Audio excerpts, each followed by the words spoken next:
Ассаламу алейкум, Махкой. Добрый вечер, уважаемые подписчики и зрители канала. Я позавчера вечером выложил видео на чеченском языке, где я рассказал своим соотечественникам о том случае, который произошел в Башкирии между местными жителями и рабочими из Чеченской Республики, которые работали на карьере.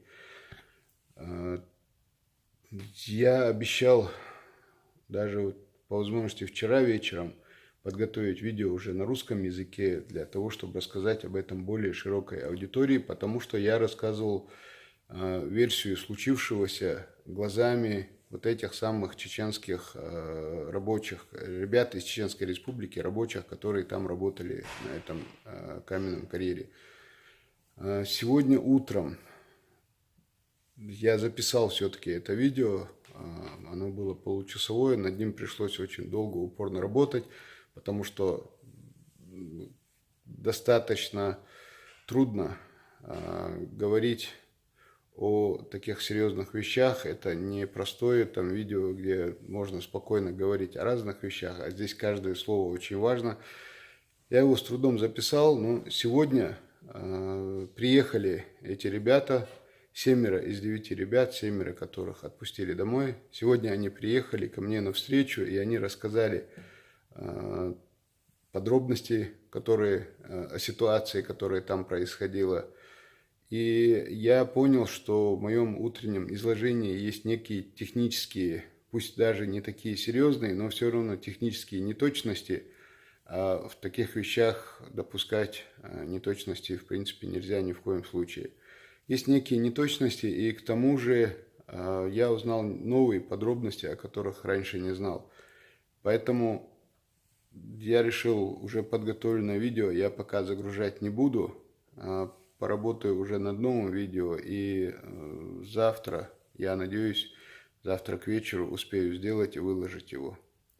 Вот, поэтому я знаю, что некоторые мои подписчики ждут это видео именно на русском языке, потому что и средства массовой информации, и различные блогеры, которые выкладывают видео на эту тематику, которые говорят на русском языке, однозначно огульно обвиняют именно ребята из Чеченской Республики в том, что произошло. А насколько я могу судить по рассказам ребят и по тем разговорам, по тем, скажем так, разбирательствам, которые происходили в полиции в том числе.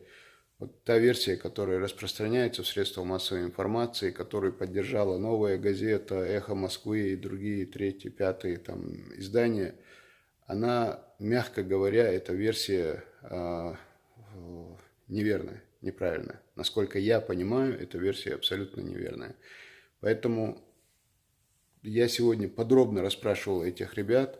Если даже кто-то может сказать, что они будут себя выгораживать, они будут там привирать или еще что-то такое, есть элементарные вещи, логические вещи, которые можно легко понять, легко вычислить, легко проверить. Над этим, конечно, должны поработать соответствующие органы. А я завтра, надеюсь, к вечеру успею записать и выложить видео именно на русском языке, где расскажу версию того, что произошло, глазами именно этих ребят, которые ночью сидели, вернее, лежали, сидели у себя в вагончиках, в лесу, на рабочем месте, в карьере, и в 12 ночи практически подверглись нападению нескольких десятков агрессивно настроенных людей. Вот такая история. Они пострадавшие.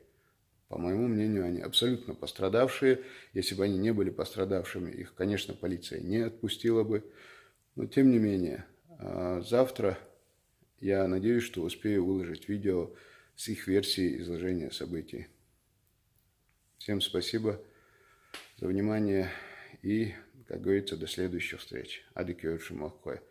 Цакы инсо шаек дайязен вел так атар и тигадик хадича так цацу хумшниста халса так цар кел хума дицан сондай иштас яхам шамайр окчу вайча выложите yok tiga tats nisum шцахала хат ак эшбит ала атхерду цнахан ду сондай цар дүйцук мадар цар хамадицар вадулар ду эдамула дерес хошун адик